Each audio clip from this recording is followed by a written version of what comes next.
Manually. Yes, kama kawaida kuja na kitu yetu mpya kabisa. Love story. Mwanzo kabisa. Maana pana umuhimu hapa kidogo. Picha yetu inaanza hapa, tunakutana mwamba mmoja akiwa yupo darajani hapa. Sijui ni Kigamboni. Bado hatujatambua. Wacha kwanza tumsikilize.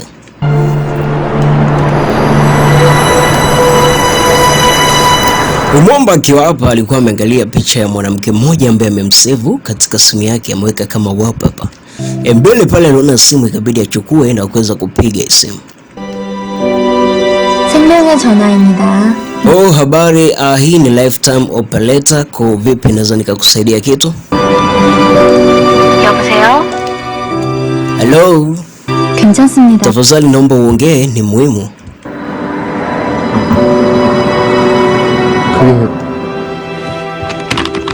Mwamba taratibu akaanza kuongea kitu ambacho anahitaji kukiongea.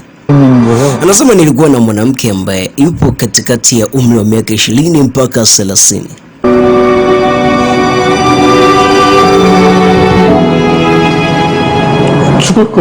Lakini ameweza kupoteza maisha. Huyo mhudumu hapa, baada ya kusikia kwamba ni habari ya kifo, aliweza kutulia kwanza kidogo. Ikamhitaji aweze kuwa serious kusikiliza hiki kitu. Itabidi afute na kuweza kuandika kwa usahihi. 많이 힘드시겠어요. Akamwambia upole, lazima utakuwa umepitia makubwa zaidi. Pole sana. Mwamba analia. Alikuwa na mwanamke wake ambaye ameweza kupoteza maisha. Tueleweni kitu gani swa ambacho kimetokea.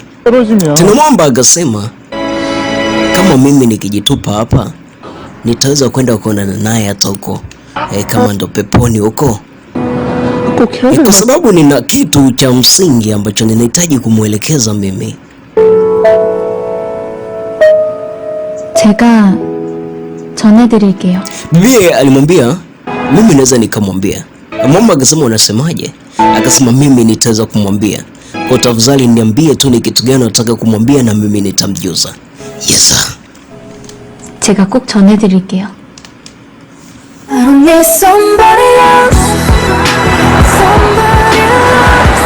Yes, kitu ni mpya kabisa. Tunaanza nao ni mwanzoni kabisa. Basi tukiachana na hiyo sehemu tunakuja hapa. Kuna mwanamke anasema, unajua watu wengi hawajui watakufa vipi. 3개월 안에 Hata mimi mwenyewe tu unajua nimekuwa nikiwa nasumbuliwa na kansa. 이름 덕분에 Jina langu naitwa Baekse. 나에게는 Kutokana na jina langu miaka na miaka kwa mimi ninahitajika kuishi zaidi ya miaka 100. Yaani kutokana na jina ambalo nimepewa. Lakini kutokana na uchunguzi wa madaktari wa Kimarekani huko, daktari anajiita Elizabeth, anasema ninasumbuliwa na kansa bwana. Hivyo nina muda mchache sana wa kuweza kuishi hapa duniani. Bibi anaitwa Baek. Yupo anasumbuliwa na kansa na amemwambia amebakiwa na siku kama 120 tu za kuweza kuwepo katika ulimwengu huu. Basi bibi yupo na wengi kweli kweli. Anajaribu kudata kweli kweli. Unaambiwa alipopokea hizo taarifa alichanganyikiwa kweli kweli, yani just imagine ni kwamba unaambiwa umebakiwa na siku 120 tu za kuweza kuwepo hapa duniani. Baada ya hapo hata kama utaweza kufikisha 121 basi ujue muda wote kuanzia 122 mpaka 30 unaweza ukafa. Basi hizo ni taarifa ambazo bibie aliweza kuzipokea.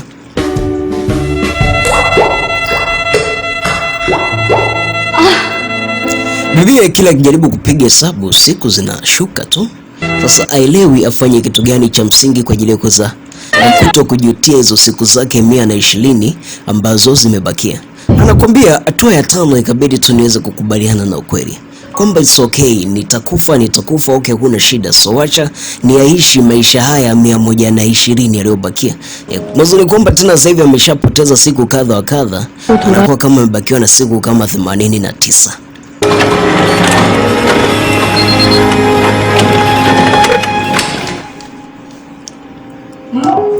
Basi tunatoka po tunakuja magetoni kwake. Bibi yupo na picha za mwamba mmoja, ni superstar mkubwa kweli kweli, ni mwigizaji huyo, mmoja kati ya watu ambao anawakubali kinyama, yani ni crush wake yani.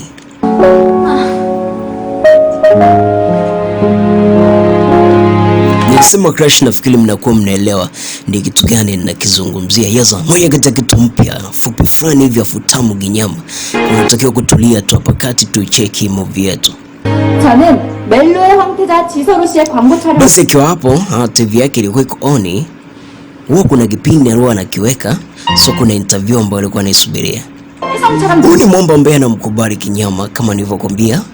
Picha zake nyingi sana zimeweza kujaa ndani kwake kule. Basi leo walikuwa wanaweza kuonesha movie kadha wa kadha ambazo mwamba huyu alikuwa ameigiza. Ni wanajaribu kupitisha mwanzo kwamba ipo kwenye interview kwa kuna baadhi ya maswali ambayo wanataka kumuuliza. Pia kama 2014 ni moja kati ya movie ambayo iliigiza vizuri kweli kweli. Sema ndio na ilikuwa na rate ya 40%.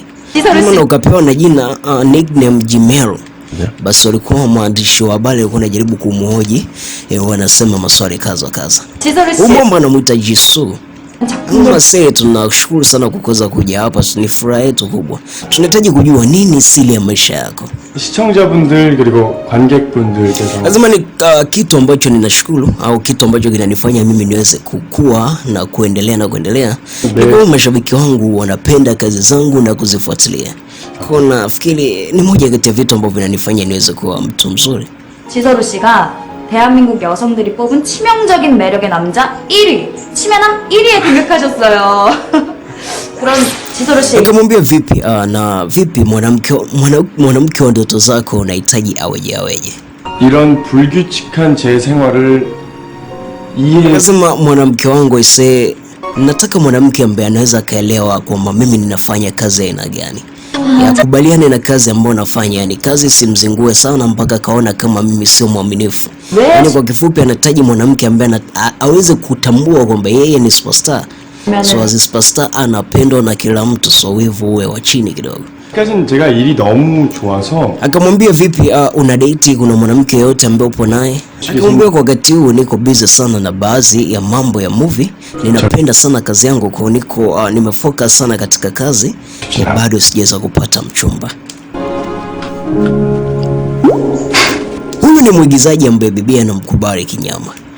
Bibi ameshaweza kusikia kwamba huyu jamaa yupo single, hayupo na mtu yote ule. Nambia chumba kizima kuna picha zake eti. Kama mtu anaolalia una picha ya huyo mwamba. 연애할 수 있으면 좋겠다. Basi bibi ni moja kati ya wanaume ambao anawish kudate nao, lakini ndio superstar hatari kweli. Basi tukiachana hapo tunakuja kipande hii hapa. Bibi alitoka na kwenda kwa rafiki yake fulani hivi.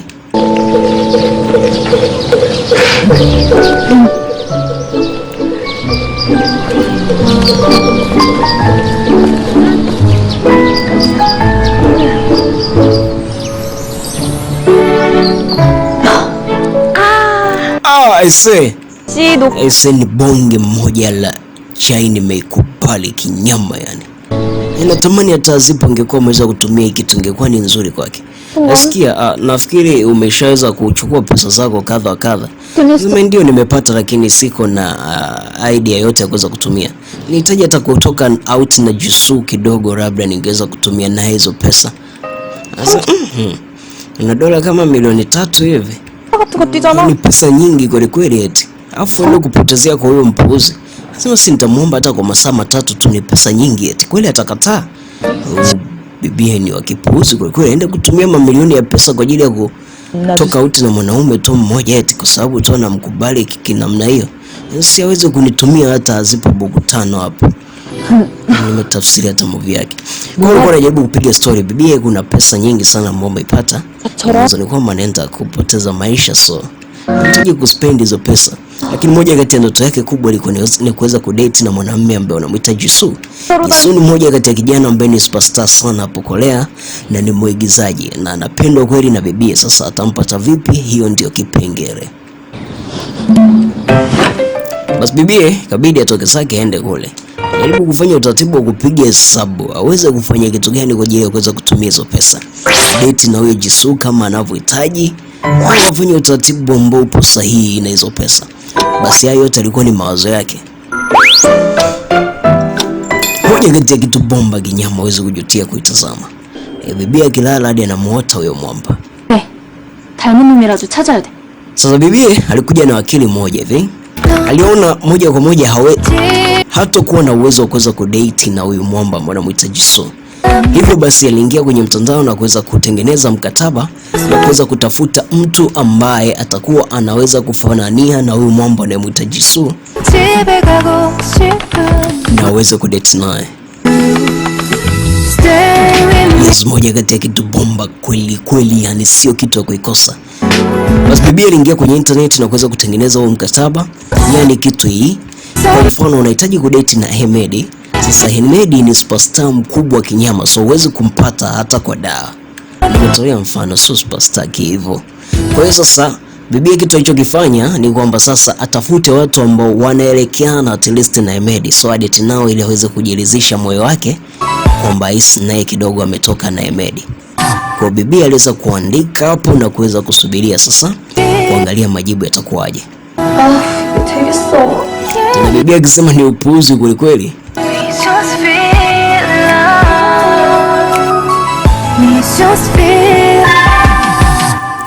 Basi akiwa nasubiria hapo, message zilianza kuingia. Pale faster mzee, watu walianza kutuma message nyingi kweli kweli.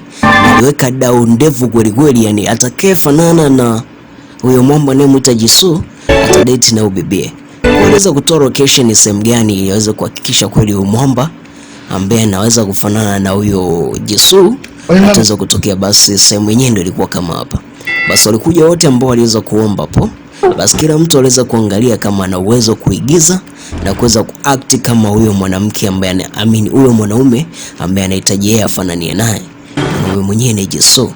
Basi kila mtu alikuwa anajaribu bahati yake hapa. Imetangazwa pesa mingi kweli kweli, kwa hawahitaji kuikosa hiyo pesa. Bibi alichoka kweli kweli, maana kila mtu alikuja alafu wako vile kama navo nataka wafanane at least, yani hata kitabia pia. Mmoja kuja kwa mbwembe kweli kweli, lakini hata afanani naye. Mungu wangu, sipola tange kuja azipo hapa kati.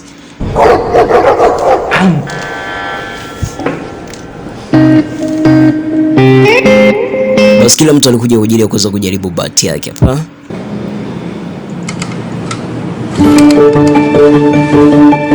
Basi wote wakakaa hapa kwa ajili ya kuweza kusubiria majibu, kuangalia kama kweli wameweza kupatia. Basi alikuja mwamba mmoja hapa. Huyo anajidai sasa anaweza kuigiza kabisa kama Jisoo kabisa. Alifanya msisitizo mzuri kweli kweli. Sasa kama anawatishia hivi. Bibi ikabidi akae kimya tu kidogo. 장난입니다. Vipi? Inapita hiyo, mbona hatawa? Nisije nikawa najikaza hapo kinamna gani ni aje, alafu we tulia kwanza. 친구분은 이 표정이 많이 안 좋으시네. Na huyu mwanamke ni mwanamke wa namna gani? Mbona ni mwanamke wa ajabu kweli kweli, nashindwa kumsoma. 머리도 쇼. Vipi nywele za 그거 지소가 nasikia Jisoo haonekani kama wewe, yani hafanani na wewe. Sio kama mimi. Akasema ndio, na naomba anayefuata. Yes, basi unaweza kuchagua sana. Lakini tunatoka sehemu hiyo hapo, tunakuja sehemu moja. Kulikuwa na katamasha fulani hivi ambapo watu wachache walikuwa wamekuja. Ni masuala ya uigizaji pia. Tunakusana na dogo mmoja. Ndio yeye alikuwa anakuja kwa ajili ya kuweza kutoa show hapa kati. Tulitembea moja kwa moja na kufika hapa. Dogo tunaona anafanana na Jisoo kabisa, lakini mwamba yeye anaitwa Yeondong. Jun. Akasema mimi naitwa Yeondong na nitaweza kutoa burudani hapa, nitaigiza hapa kati. Yes. Yes, kama kawaida mimi nasema hii ndio episode ya kwanza. Na tumeona bibie anaweza kumtafuta mtu ambaye anafanania na huyu mwamba ambaye anamuita Jisoo, lakini hajaweza kumpata bado. Lakini tumekuja upande wa pili, tumekutana na dogo anamuita Yeondong. Yeondong ni mwigizaji pia na tunaona anafanania vizuri kabisa na Jisoo. Sasa mimi sielewi ni kitu gani ambayo itaendelea hapo kati. Subiria tu hapa kati, moja kati ya kigongo kikali sana. Hizo mimi nasema Emmanuel, subiria episode ya pili. Na haya ni moja kati ya matukio ambayo yatafuatia Baada ya hapo unaweza ukamcheki vizuri huyu mwamba Yondong, anafanana kabisa na Jisoo. Nini kitatokea? Mimi naye tufahamu. Ngoja kwanza tusubirie, moja kati ya kitu bomba kweli kweli. Mimi nasema tu usikose.